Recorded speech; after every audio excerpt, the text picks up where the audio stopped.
எல்லாருக்கும் நமஸ்காரம். ஸ்ரீமன் நாராயணியத்துல தசகம் 42 பார்க்க போறோம்.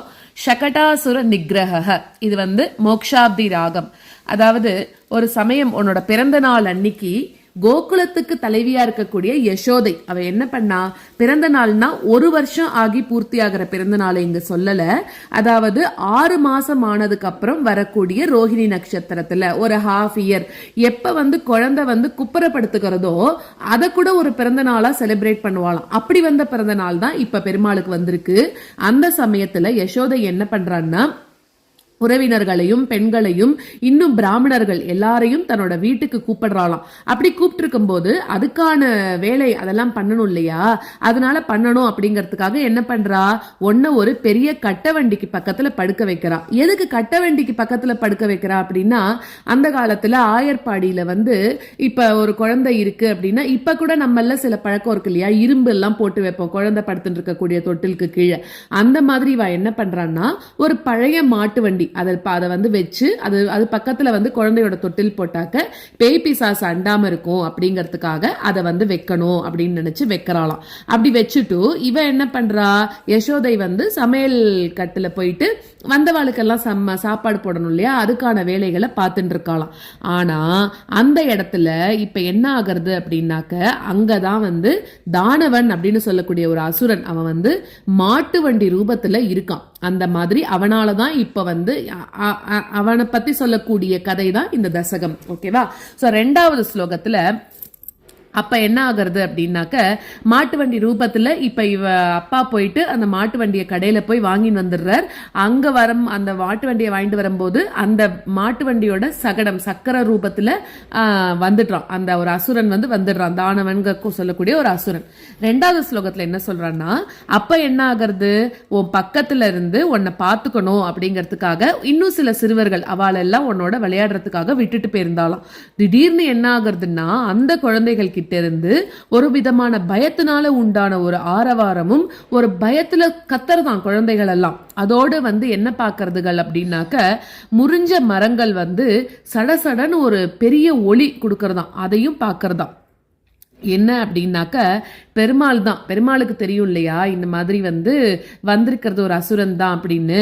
அப்ப கிருஷ்ணர் என்ன பண்றாராம், மேல கீழே கை காலை ஆட்டி அந்த சகடத்தை உதைக்கிறாராம். அதை பார்த்து குழந்தைகள் எல்லாம் பயப்படுறா. அப்படியே அந்த மாட்டு வண்டியில இருக்கக்கூடிய அந்த அசுரன் அந்த சக்கரம் என்ன ஆகுறதா, சடசடன்னு நொறுங்கி போயிடுறதாம். இது 2வது ஸ்லோகம். 3வது ஸ்லோகத்துல என்ன சொல்றா அப்படின்னாக்க, அந்த கோபியர்கள் அவெல்லாம் அந்த ஓசை அதை கேட்ட உடனே ரொம்ப பரபரப்போட கூட ஓடி வராளாம். ஓடி ஐயோ அங்க குழந்தை இருந்ததே என்ன ஆச்சுன்னு அவளோட மார்பகங்கள்லாம் துடிக்கிறதா. 4 பக்கத்துலயும் என்ன பண்றா, ரொம்ப பயம் கொடுக்கற மாதிரி அந்த விழுந்து இருக்கக்கூடிய அந்த மரங்களுக்கு நடுவுல உன்னை பாக்குறாளாம். குழந்தை எங்கன்னு தேடினாக்க கடைசியில நீ எங்க இருக்கன்னா மரங்களுக்கு நடுவுல நீ இருக்க அப்படிங்கிறா. 4வது ஸ்லோகத்துல நந்தகோபனும் அப்புறம் இடையர்கள் எல்லாரும் அப்புறம் அங்க இருக்கக்கூடிய அந்தணர்கள் அவ எல்லாம் ஐயோ குழந்தைக்கு என்ன ஆச்சு அப்படின்னு கேட்டுட்டே ரொம்ப கண்ணீர் வரக்கூடிய கண்களோட வேகமா உன் பக்கத்துல ஓடி வராளாம். அப்போ யசோதையோட கைகள்ல நீ இருக்கிறத பார்த்ததுக்கு அப்புறம் தான் ஓரளவுக்கு அவ எல்லாருக்கும் ஆறுதல் கிடைச்சது அப்படிங்கிறது 4வது ஸ்லோகம். 5வது ஸ்லோகத்துல ஐயோ என்ன ஆச்சு எப்படி ஆச்சு அப்படின்னு சொல்லி பெரிய வண்டி உடைஞ்சதுக்கு இந்த இடத்துல காரணமே ஒண்ணுமே இல்லையே அப்படின்னு, எப்படி உடைஞ்சிருக்கும் எதனால உடைஞ்சிருக்கும் ஒண்ணுமே அதுக்கான ஒரு எவிடன்ஸே இல்லையே அப்படின்னு சொல்லி எல்லாரும் ஒருத்தரோட ஒருத்தர் பேசிக்கிறாளாம். இது 5வது ஸ்லோகம். 6வது ஸ்லோகத்துல அப்ப அதுக்கு பதில் சொல்றா, உனக்கு காவலா வச்சுட்டு போன அந்த குழந்தைகள்லாம் என்ன சொல்றான்னா, பால் சாப்பிடணும் பசிக்கிறது அப்படிங்கறதுக்காக இந்த குழந்தை என்ன பண்ணிட்டுன்னா, தாமரை மலர் மாதிரி இருக்கக்கூடிய தன்னோட கால்களை ஆட்டி உதைச்சதுனால இந்த வண்டியானது கொடைசாஞ்சு தலைகீழாக விழுந்து முறிஞ்சுடுத்து, இதை நாங்கெல்லாம் பார்த்தோம் அப்படின்னு சொல்றாளாம். ஆனா இதை நிறைய பேர் நம்பவே இல்லையா. இது எப்படி ஒரு குழந்தையோட பிஞ்சு கால்களால பட்டு இந்த வண்டி எங்கேயாவது உடையுமா அப்படின்னு நிறைய பேர் நம்பவே இல்லையா. இது 1லிருந்து 6 வரைக்கும் இருக்கக்கூடிய ஸ்லோகங்களோட விளக்கம். இதை நம்ம இப்ப ஸ்லோகத்தை கத்துண்டுடலாம். அதுக்கப்புறம் 7லிருந்து 11 வரைக்கும் இருக்கக்கூடிய ஸ்லோகங்களை பார்க்கலாம். கதாபி ஜன்மர்க்ஷ தினே தவ பிரபு நிமந்திரித ज्ञाति वधू महासुराः महानसस्त्वां सविदे निधायस महानसाधौ ववृते व्रजेश्वरि कदापि जन्मर्क्षदिने तव प्रभो निमन्त्रितज्ञातिवधू महासुराः कदापि जन्मर्क्षदिने तव प्रभो निमन्त्रितज्ञातिवधू महासुराः महानसस्त्वां सविदे निधायस महानसादौ ववृते व्रजेश्वरी महानसस्त्वां सविदे निधायस महानसाधौ ववृते व्रजेश्वरी कदापि जन्मर्क्षदिने तव प्रभो निमन्त्रितज्ञातिवधू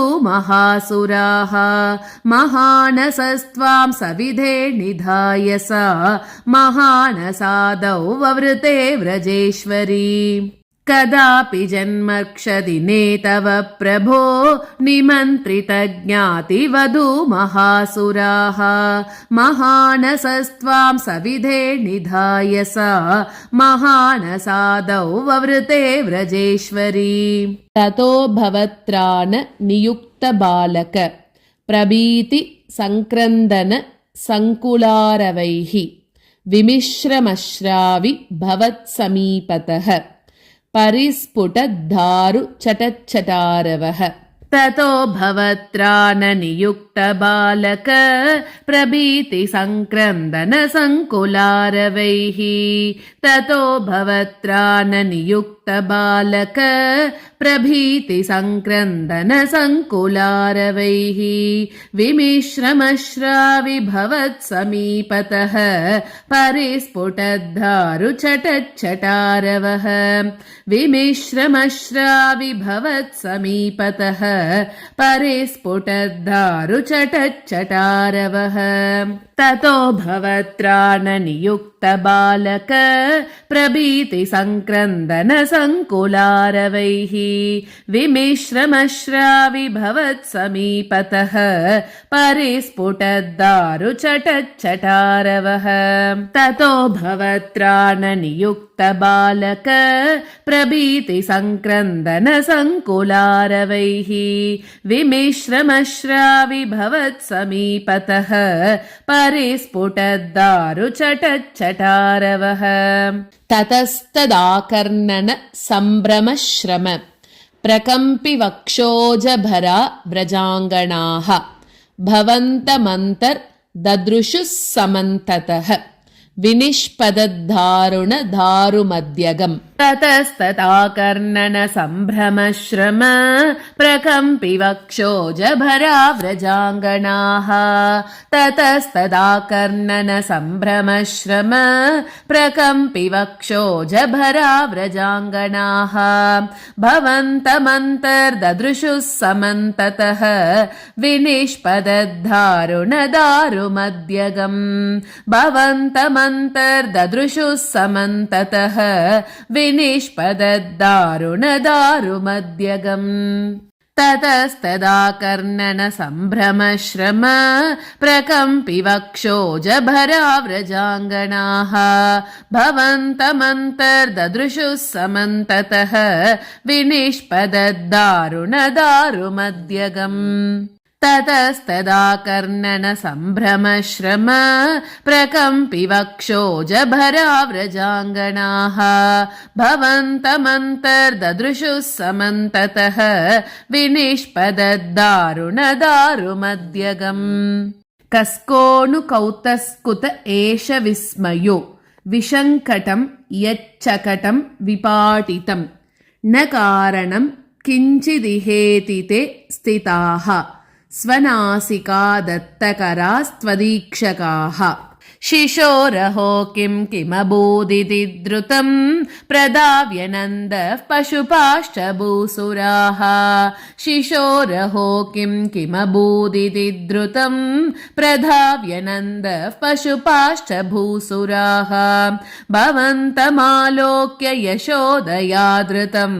समाश्वसन्नश्रुजलार्द्रलोचनाः भवन्तमालोक्य यशोदया धृतं समाश्वसन्नश्रुजलार्द्रलोचनाः शिशोरहो किमभूदिति द्रुतं प्रधाव्यनन्दः पशुपाश्च भूसुराः भवन्तमालोक्य यशोदया धृतं समाश्वसन्नश्रुजलार्द्रलोचनाः शिशोरहो किमभूदिति द्रुतं प्रधाव्यनन्दः पशुपाश्च भूसुराः भवन्तमालोक्य यशोदया धृतं समाश्वसन्नश्रुजलार्द्रलोचनाः कस्कोऽनुकौतस्कुत एष विस्मयो विशङ्कटं यच्चकटं विपाटितं न कारणं किञ्चिद् इहेति ते स्थिताः स्वनासिका दत्तकरास्त्वदीक्षकाः कस्कोऽनुकौतस्कुत एष विस्मयो विशङ्कटं यच्चकटं विपाटितं कस्कोऽनुकौतस्कुत एष विस्मयो विशङ्कटं यच्चकटं विपाटितं न कारणं किञ्चिदिहेति ते स्थिताः स्वनासिका दत्तकरास्त्वदीक्षकाः न कारणं किञ्चिदिहेति ते स्थिताः स्वनासिका दत्तकरास्त्वदीक्षकाः कस्कोऽनुकौतस्कुत एष विस्मयो विशङ्कटं यच्चकटं विपाटितं न कारणं किञ्चिदिहेति ते स्थिताः स्वनासिका दत्तकरास्त्वदीक्षकाः कस्कोऽनुकौतस्कुत एष विस्मयो विशङ्कटं यच्चकटं विपाटितं न कारणं किञ्चिदिहेति ते स्थिताः स्वनासिका दत्तकरास्त्वदीक्षकाः कुमारकस्यास्य पयोधरार्तिनः प्ररोधने लोलपदाम्बुजाहतं मया दृष्टमनो विपर्यगात् इतीशते पालक बालका जगुः कुमारकस्यास्य पयोधरार्तिनः प्ररोधने लोलपदाम्बुजाहतं कुमारकस्यास्य पयोधरार्तिनः प्ररोधने लोलपदाम्बुजाहतं मया दृष्टमनो विपर्यगात् इतीशते पालक बालका जगुः मया दृष्टमनो विपर्यगात् इतीशते पालक बालका जगुः कुमारकस्यास्य पयोधरार्तिनः प्ररोधने लोलपदाम्बुजाहतं मया दृष्टमनो विपर्यगात् इतीशते पालक बालका जगुः कुमारकस्यास्य पयोधरार्तिनः प्ररोधने लोलपदाम्बुजाहतं मया दृष्टमनो विपर्यगात् इतीशते पालक बालका जगुः।